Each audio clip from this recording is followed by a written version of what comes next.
আমাদের জীবনটা কেমন যেন অন্যর উপর নির্ভরশীলতা করে ফেলি আমরা।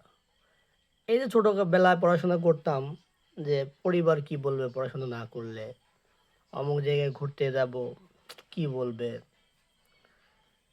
এই যে একটু বড় হয়েও আমরা চিন্তা করি অমুক জায়গায় ঘুরতে যাবো, মানুষ কি বলবে? এভাবে করতে, করতে জীবনে অনেকটা পথ পার হয়ে যায়। একসময় দেখা যায় মানুষের কথা চিন্তা করতে, করতে মানুষ কি বলবে? এটাতেই আমাদের জীবন শেষ। আর কুল কিনারা থাকে না। পিছু ফিরে যেতে পারি না। আসলে প্রতিটা বয়সের একটা স্টেজ থাকে, ভালো লাগার ব্যাপার থাকে। এই দেখেন কি সুন্দর পরিবেশ, একপাশে পাহাড়, একপাশে সমুদ্র। ঠিক এই গাড়িতেই আরো অনেকেই ছিল।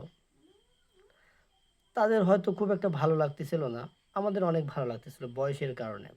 আবার সামনে যদি আমরা ১০ বছর ২০ বছর পরে যাই, বয়সের স্টেজে হয়তো এই প্রকৃতিটাই ভালো লাগবে না। আরো ৫ বছর আগে গেলে মনে হয় আরো বেশি ভালো হইতো।